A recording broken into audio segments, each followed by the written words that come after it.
To know the happenings in the maritime sector, join us on the program Maritime Frontiers on VOP TV as we discuss key areas in the maritime sector from aquaculture, maritime transportation, maritime labor regulation, oil and gas exploration, ferry and passenger insurance, marine pollution and prevention, port operations, and lots more.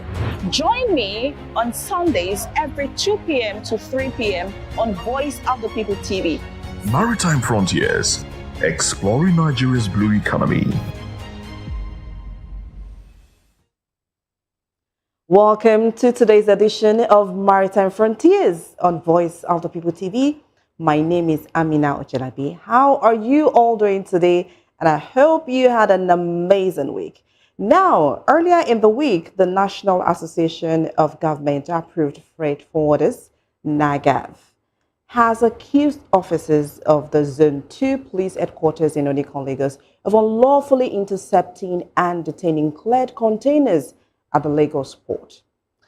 Now, the association alleges that its members face routine harassment and extortion with the demand up to 1 million naira. That is about $690 per container for release. Why is this happening? Now, Voice of the People TV spoke with the group's managing director of Wide Scope Group of Company and CEO of Global Transport Policy. And of course, he is also the deputy national president for logistics in NAGAF, in person of Dr. Ahmed Musa. Now, Dr. Musa ascertained that the police officers are operating outside their jurisdiction by interfering in cargo that has already been processed by the Nigerian Customs Service and other related agencies. Take a look. We have a port that operates a kind of analog system. Our port is yet to be digitalized. Our port operates analog system, and that gives room for every agency of government to participate in the custom examination of every cargo, every container that comes to the ports. That informed the need for police that ordinarily their primary responsibility is just safety and security of the ports to now dabble into cargo handling and clearing processes. Because ordinarily and statutorily, they have no role in participating in custom clearing process. They have no role. The only role they have is when they are invited. Probably there's concealment of arms and ammunition or explosive. Then the custom will now bring them to come and take it away. That's the only role they play. But ordinarily and statutorily, when it comes to custom cargo clearance, there's no role for police. And we've argued this severally at different occasions. And is actually in the Stone Age, in the archaic days, that everybody comes into the port. Every agency of government, even Federal Fire Service, will even come and examine those days. But the world is advancing. We cannot continue staying in the Stone Age, where every agency wants to do custom examination of its same cargo. It's because we've allowed our port to be exposed to corruption. So everybody will always come and say, we have a mandate to examine the same cargo. Not only that it frustrates the essence of trade facilitation, but it also creates a kind of frustrating ease of doing business. The world has advanced beyond the level we are now, where in civilized country, you have only the lead agency, which is the customs, that will examine your cargo. And when they see anything suspicious, they will now invite the agency concerned so as to be able to give a better insight into whatever they've discovered. That's the modern day clearing process. Has been written to the Inspector General of Police as to regards why these containers are being detained by the police. Ordinarily, we've written to the Inspector General of Police and we're waiting response from the IG. But as far as I'm concerned, it is unethical and it is wrong for customs to arrest containers. The only thing when you have intelligence reports, you don't allow the container to exit the ports. And you report accordingly. Either it concerns the custom, you report to the customs. If it concerns the NAFDAC coordinator, you report. It's not for you to go and seize any container. It is absolutely wrong. You see, there's need for this synergy among all these agencies. When you have a kind of intelligence, you share it with any agency that is concerned. Because I see no reason why police will go and arrest container, detain container for no reason. It is absolutely wrong. For whatever intelligence you have to share it. And whoever is concerned must also know why the seizure or detention. You don't just put detention or you just arrest container on the road. It is absolutely wrong and is highly unethical. Now, when asked about why the National Association of Government Freight Forwarders, NAGAF, threatening protests, here is what he has to say about this. When you are engaging government and you are not getting response, we need government to take critical action that will not allow police to interfere in the clearing process because it's highly unethical and it's unconventional. Yeah, we are also engaging. That's why we've written to the IG of police so that the IG can actually engage us or direct somebody to engage us so we can also explain our own side of the story and appropriate action will be taken. We look at strike as a last option. When we are not getting response, that's when we begin to think of strike as a kind of option that will create awareness and the people we have to engage the police so that they can create room for discussion. In the meantime, the Nigerian Port Authority have announced a recent adjustment of port and marine fees, which will see importers pay high rate for container shipment.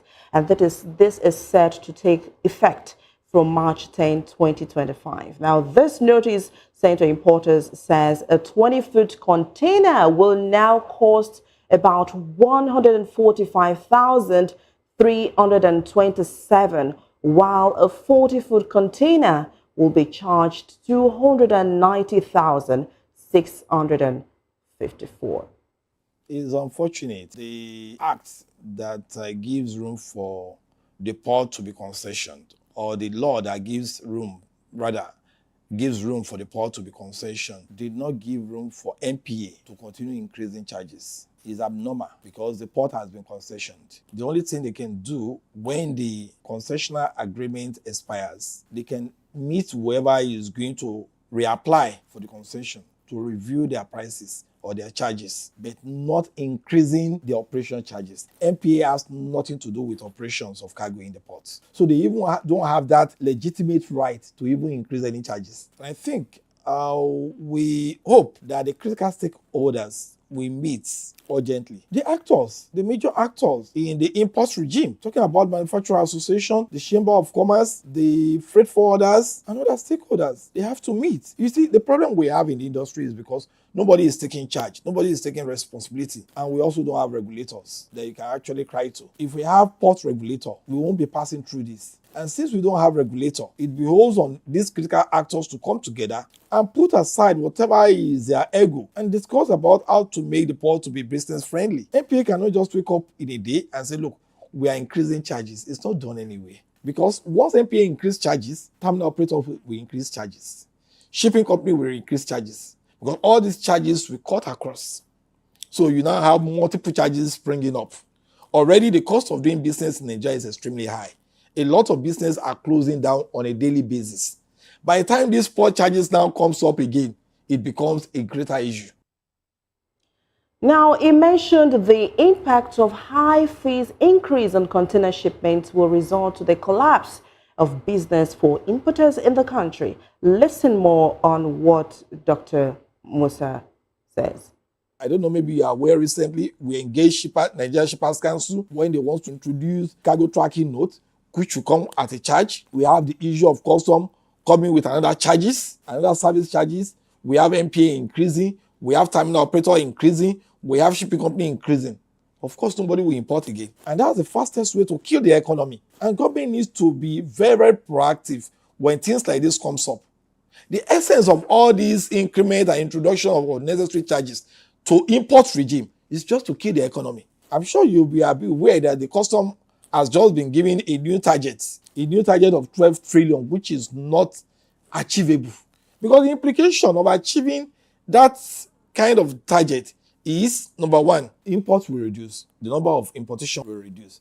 Because number one, customers want to meet target, and what they will be doing is to go on internet and slam the window shopping price on every imported goods. And there's nobody to report to. The system that we operate in Nigeria, you cannot report custom to anybody. You have to report custom to custom. And if customer has been given target and they want to meet target, it's either you compromise whatever has been given to you, or you pay whatever has been imposed on you. So at the end of it, the cost of commodity will be skyrocketed. and already the capacity, the buying capacity has diminished in the market. So who will be able to afford all these goods by the time it gets to the market? If customers increase their charges or they impose any additional taxes on any importer, if they have the resources, they will pay and they will input it into whatever is the last charges that goes to the market. It is the same consumer that will buy it. Whatever additional charges that has been imposed on the importer, they will integrate it into their final cost. And that's when you have what we call the real hyperinflation. So MPA increasing charges is just another way to frustrate the import regime. And at the end of the day already, if you go to most of the terminals, we have scanty containers. Look at the number of vessels coming in and look at the number of containers coming in. A lot of people have moved out of importation. So by the time you now impose additional charges, a lot of people will diversify into other businesses. That means import is no going area. And the effects, like you asked, is number one, is going to affect our industries. Production will diminish. And the cost of buying commodities in the market will skyrocket. And we migrate into what we call hyperinflation. So the effect is going to be huge. Now, he further reiterated that for the problems to be tackled, all stakeholders must engage in the meeting to provide a solution to help businesses in the country and, of course, boost the economy. Interestingly, I'm a member of Chamber of Commerce. During our next meeting, I will be hosting the next meeting in my office here.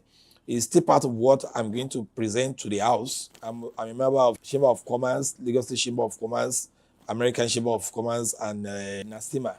So on various Chamber of Commerce that will belong, I'm going to present it, and we'll see how we can bring Manufacturer Association into the discussion, and we'll see who are the critical agents, stakeholders we can also bring on board, so that we can know what to present to government.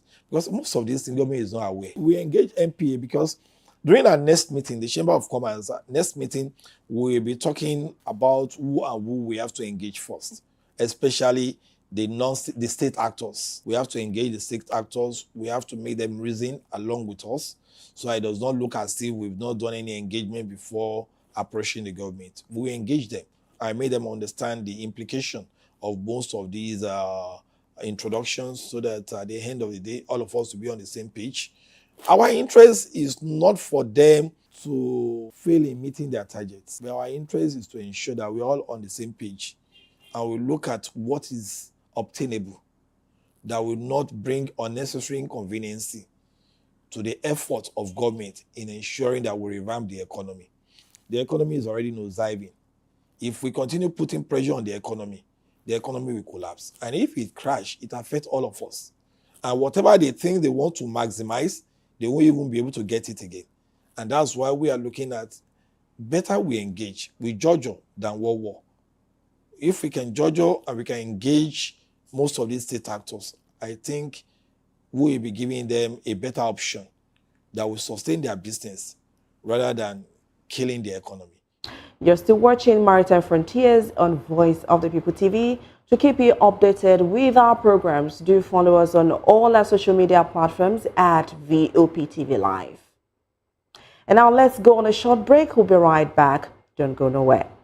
To know the happenings in the maritime sector, join us on the program Maritime Frontiers on VOP TV as we discuss key areas in the maritime sector, from aquaculture, maritime transportation, maritime labor regulation, oil and gas exploration, ferry and passenger insurance, marine pollution and prevention, port operations, and lots more. Join me on Sundays every 2 p.m. to 3 p.m. on Voice of the People TV. Maritime Frontiers, exploring Nigeria's blue economy. You're welcome back on the program. And as of today, Nigerian exporters showed a mixed picture, with oil export remaining a dominant factor, while non-oil export are also gaining traction. And the country aims to become a leading agricultural export nation by 2025. Now, the Custom Area Controller Lilly Pond Export Command Lagos, in person of Ajibola Odusonya, engaged in a roundtable discussion with some of the members of Maritime Reporters Association of Nigeria, MARAN, at its center in Apapa, Lagos, earlier in the week. Now, Odusonya said his command can process export within few hours. That's a good news one there. But rather accessing the export processing terminal, especially in a Apapa port, is delayed. Why? Due to traffic gridlock on the internal port access road. Let's listen to more from CAC Ojosoya.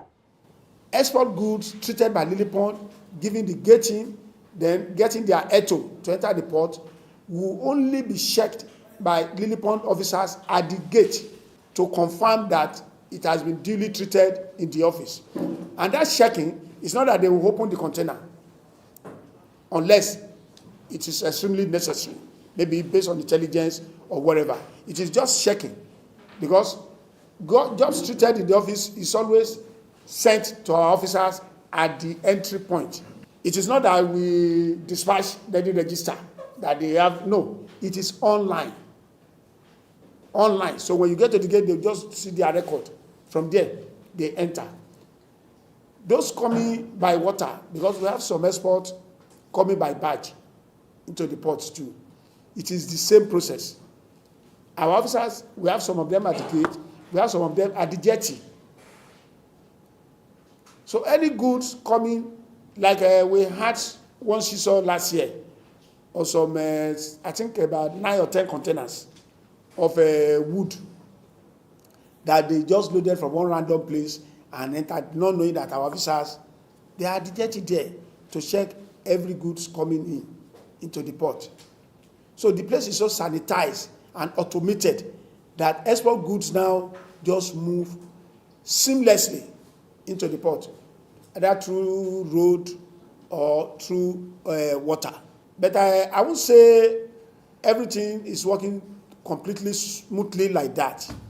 We still have some little issues like the ETO. If you go to Lilly Pond now, you will see that we have a lot of containers there, many containers there.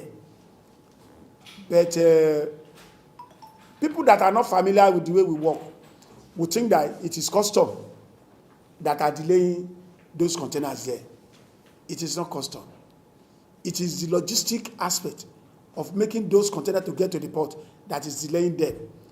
I know I'm talking with people that understand how we work around the port here. You know that on the import side, we have fast-track goods. So our investigation revealed that those fast-track goods, when they are already lined up on the truck, it is at that time they will be looking for escort officer that will take them out of the port. So we have so many of them inside the port. So even when you have ETO, you will not still be able to enter the port because there is no space for you to go. So sometimes it delays their entry into the port. You see many of them line up along the road, and you see many of them inside Lilly Pond there, so that they don't create the type of experience we were having about 4 or 5 years ago.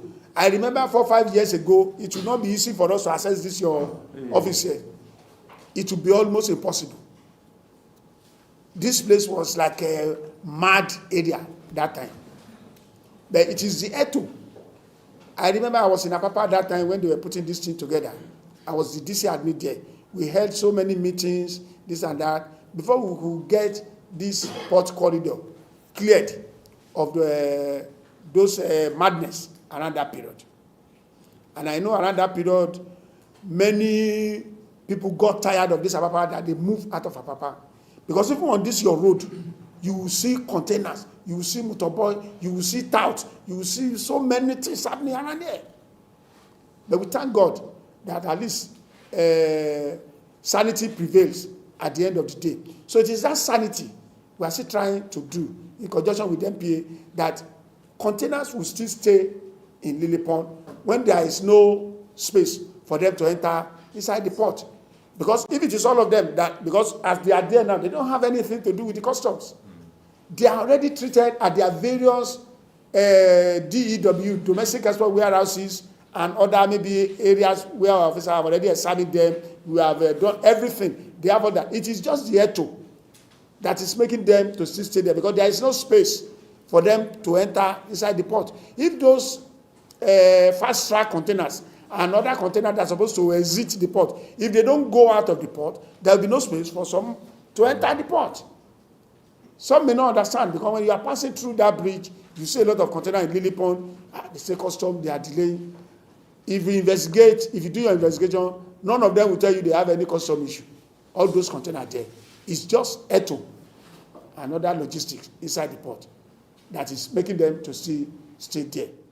In other news, the Lilly Port Command, which is the only sea-bound export in Upper Lagos, have generated at least $2 billion from January till December 2024. Now, being the only sole export command in Southwest, when asked about extortion by the members of MARAN, he expressed that extortion of money on container goods in the export corridors are not done by officials of the custom or the Nigerian Port Authority.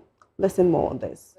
The issue of extortion and increase in cost of doing business in that place.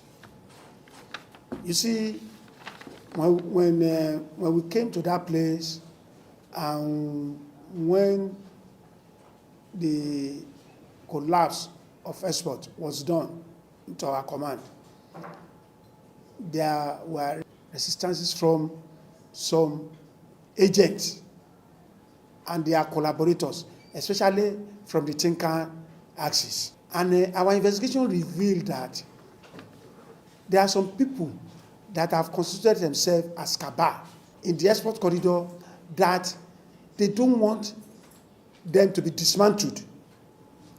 People that are not officers. Any container entering the port, any export container entering the port, they have certain amount, they say they collect before that goods enter. If you investigate this thing, you confirm. So those people, they were resisting the collapse, because it's going to take food out of their table. As I'm talking to you, some of them are in court against this policy of collapse that NPA and custom brought about. Well, that is for another day. But I can tell you that if you have conversation with our main stakeholders, people that have multiple containers of agricultural goods, they will tell you that there is nothing like extortion in Lilly Pond. They will tell you. Because we have people that move goods worth 200 containers at a time, 400 containers. Those people, they are our own, we can call authorized economic operator in our command. Those other people that you are talking about, they are the people that are going through those cartel that we used to have in those days. They will not let them come to officer. And most of them, they are doing illegitimate goods. They are doing illegitimate work. And in law, they say you cannot put something on nothing. And when you are doing illegitimate this thing, whatever your eyes see there, you will not be able to come and talk. Me, as area controller, I have an open door policy. If you have legitimate export you want to do, no officer will extort you. Those that are doing legitimate trade in that place, ask them. Ask them. We meet regularly. We are on a platform with them. They don't have issues. It's only those people that are doing, they are extorting people, collecting money, maybe, mostly in Tinker. That's what I had, information. Mostly in Tinker, those guys, they are not officers. They just consider themselves as cabal for export. Whether you want to enter Tinker through the first